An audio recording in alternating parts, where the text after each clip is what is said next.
There's a flow to history and culture. This flow is rooted in what people think, and what they think will determine how they act.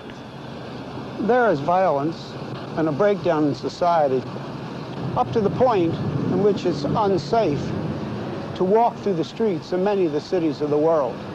On the other hand, there is a danger of an increasing authoritarianism to meet the threat of chaos in our own countries and internationally. Should we despair and give in? If not, how should we then live? The answer as to whether we should throw up our hands and give in is no. There are good and sufficient reasons for this. We can receive help from a quarter, which would be unexpected to most modern men. But to understand how, we have to delve back into history.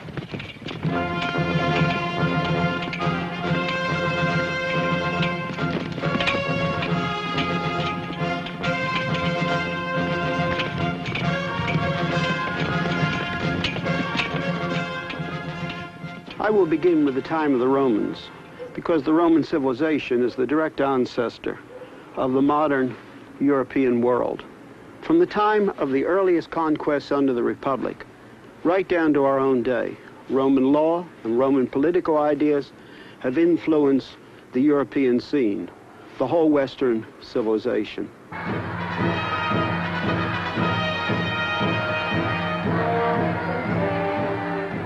The Roman Empire was great, both in size and military strength. It reached out over much of the known world. Its roads led over all of Europe, the Near East, and North Africa. All the way from Hadrian's Wall, which was built to keep out the Scots, who were too tough to conquer, to the forts on the Rhine River, to the north of Africa, to the Euphrates River, and the Caspian Sea. In one conquest, the Roman legions crossed the Alps, came down the Rhone Valley past the peaks of the Dent de Midi to that place which is now called Vevey in Switzerland.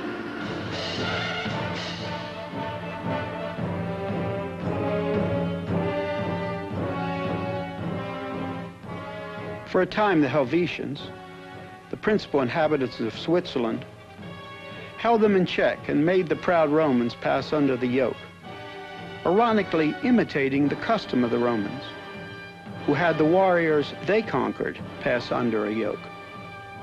This was a temporary reversal. Not much could hold back the Roman legions, neither difficult terrain nor the armies of their enemies. They passed up over the hills and conquered the ancient Helvetian capital, Aventicum, today called Avanches. One can imagine a Roman legionnaire who slogged home from the vastness of the north. As he mounted the hill and looked down on Avanches, a little Rome as it were, with its amphitheater, its theater, and its temples.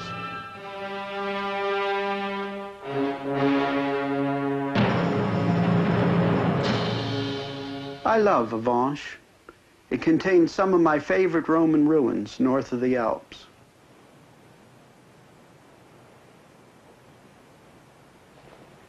Some have said, although I think it's a high figure, that at one time 40,000 Romans lived here.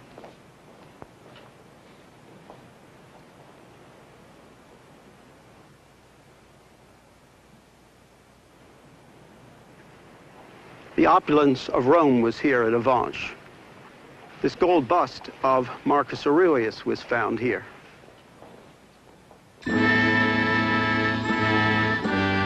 Rome left its magnificent treasures in art and architecture across the whole empire.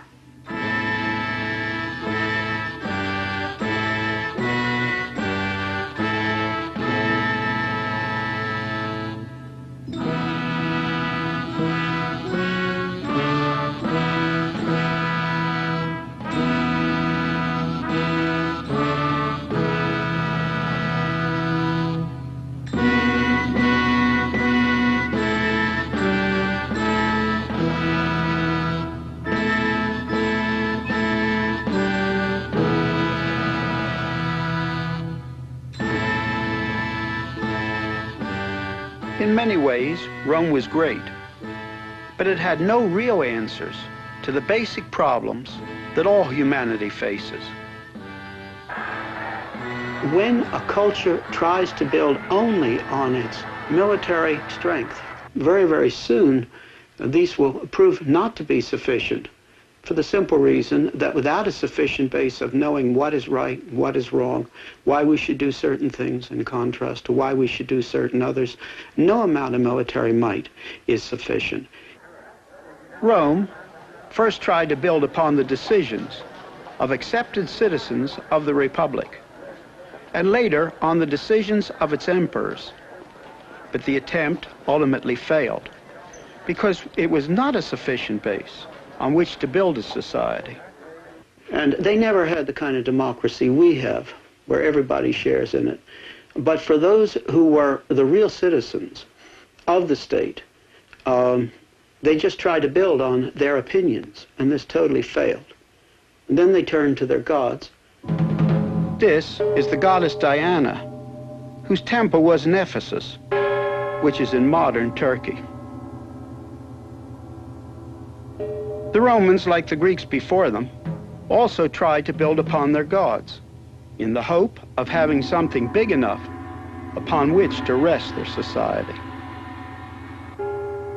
But their gods were not big enough, because they were finite. That is, they were limited.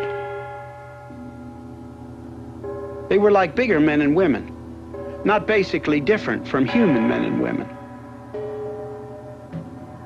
They were amplified humanity, not divinity.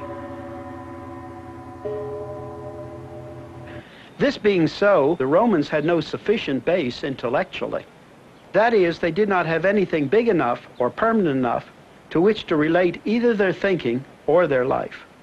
Therefore, they had no value system strong enough to bear the strains of life, either individual or political.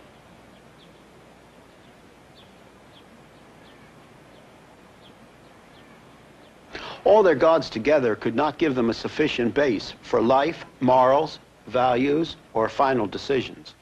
The Romans made their own gods depending upon their society, and when the society tumbled, their gods tumbled with them. Thus, the Roman experiment in social harmony, based on an elitist republic, ultimately failed. The Senate no longer could keep order. Armed gangs terrorized the city of Rome, and the normal functions of government were disrupted as rivals fought for power. Self-interest took the place of social interest, no matter how sophisticated the trappings. Thus, in desperation, the people accepted authoritarian government. In the days of Julius Caesar, Rome turned to an authoritarian system centered in Caesar himself. As Plutarch put it, the Romans made Caesar dictator for life, in the hope that the government of a single person would give them time to breathe after so many civil wars and calamities. This was indeed a tyranny avowed, since his power now was not only absolute, but perpetual too. After Caesar's death, Octavian, later called Caesar Augustus, grandnephew of Caesar, came to power. The great Roman poet Virgil, friend of Augustus, wrote in his Aeneid, saying that Augustus was a divinely appointed leader, and that Rome's mission was to bring peace and civilization to the world. Because Augustus offered external and internal peace, while keeping the outward forms of legal constitutionality, Romans of every class were ready to allow him total power in order to restore and assure the functioning of the political system, of business, and the affairs of daily life. After 12 BC, he became the head of the state religion with the title Pontifex Maximus. All men were urged to worship the spirit of Rome and the genius of the emperor. Later, this became obligatory for all the people of the empire. And later still, the emperors simply ruled as gods. Augustus tried to legislate morals and family life, Later emperors tried impressive legal reforms and welfare programs, but a human God was a poor foundation, and Rome fell. It is important to realize the difference a people's worldview makes to their strength as they're exposed to the pressures of life. In the Roman era, we must understand that when one became a Christian, it meant that he stood not only opposed to the surrounding religions, but the entire culture built on those religions.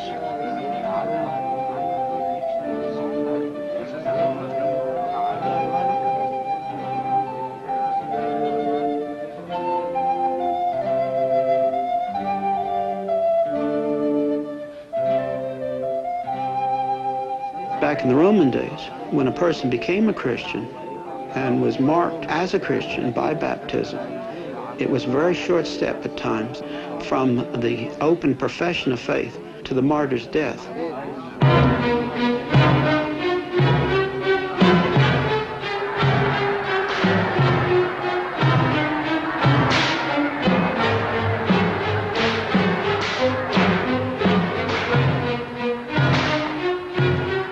Rome was cruel, and its cruelty could perhaps be best pictured by the events which took place in the Roman arenas. For example, the gladiator one sees in this statue.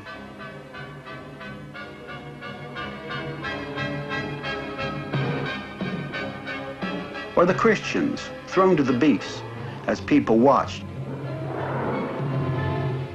Let us not forget why the Christians were killed. They were not killed because they worshiped Jesus.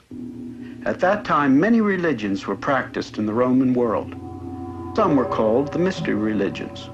Here, for example, we can see one of the initiatory rites practiced by one of these religions depicted in this Roman house in Pompeii. Nobody cared who worshipped whom, as long as the unity of the state was maintained, centered in the worship of the emperor.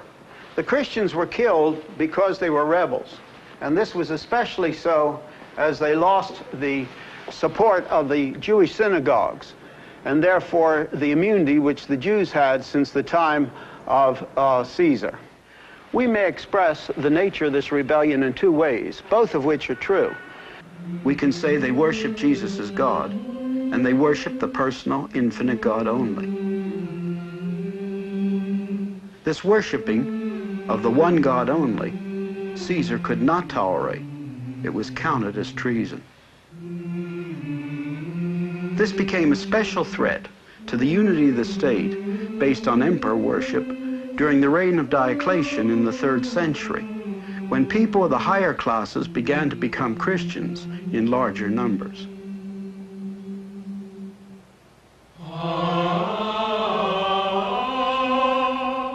In the Roman era, when one became a Christian, it meant that he stood not only opposed to the surrounding religions, but the entire culture built on those religions.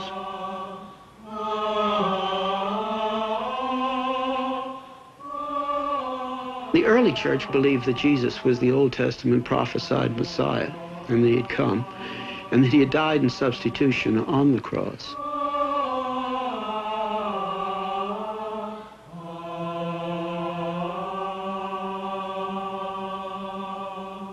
The second thing, however, is something that we're apt to forget, and that is that they really did believe that the Old Testament and the revelation in Christ and the growing New Testament, it was growing then, of course, say the 1st century, was God who had spoken, and that God had given truth.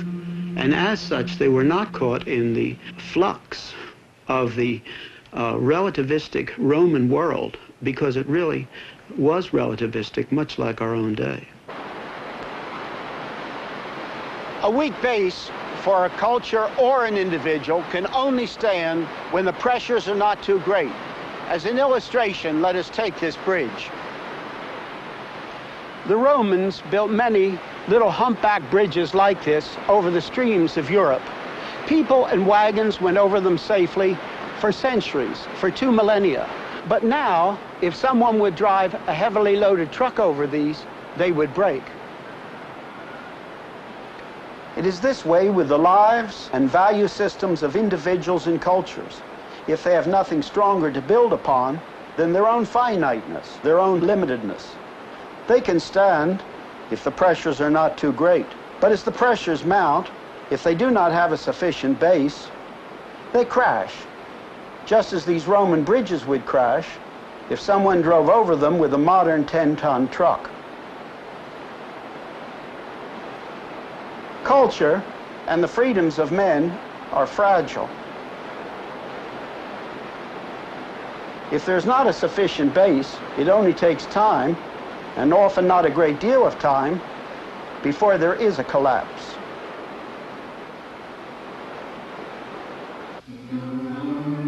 In catacombs such as these here in Rome, the Christians buried their dead and met for worship. That it was the Christians who were able to resist the religious mixtures, syncretism, and the effects of the weaknesses of Roman culture speaks of the strength of the Christian worldview. This strength rested on God being an infinite personal God, and that he had spoken in the Old Testament, the revelation through Christ, and the gradually growing New Testament, and that he had spoken in a way that people could understand. This meant that they not only had knowledge about the universe and mankind, which people could not find out by themselves, but they had absolute universal values by which to live and by which to judge the state in which they lived. And people are unique in being made in the image of God. There was a reason for the basic dignity and value of each individual. If they had worshipped Jesus and Caesar, they would have gone unharmed. But they worshipped one God only and rejected all forms of syncretism. There was no mixture. All other gods were seen as false gods. Or we can express why they were killed in another way.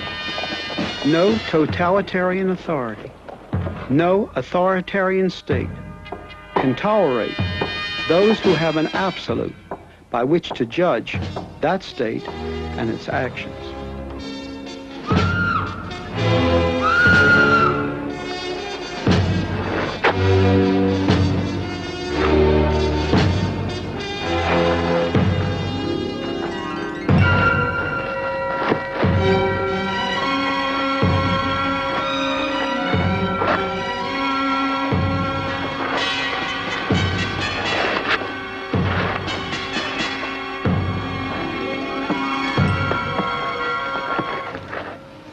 The Christians had a universal standard by which to judge not only personal morals, but the state.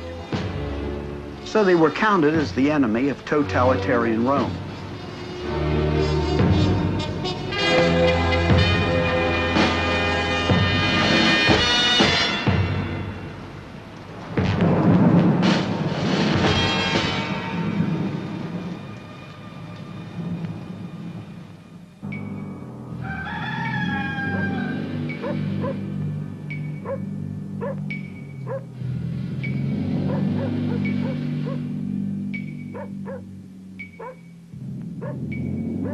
Even though many of the Christians were martyred, they had the answer, which the Romans did not have, as the Romans tried to build upon the state or upon their limited gods.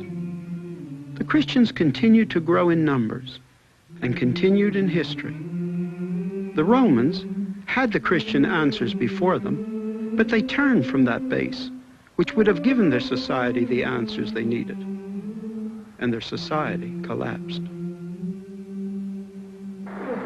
As their empire ground down, the Romans, in their decadence, were given to a great thirst for violence and the gratification of their senses, as in their rampant sexuality. Here in Pompeii, a century or so after the Republic had ceased to exist, the phallus cult was strong. Paintings and statuary of exaggerated sexual content adorned the houses of the affluent, Not all the art in Pompeii was like this, but that which was of sexual representation was just plain blatant.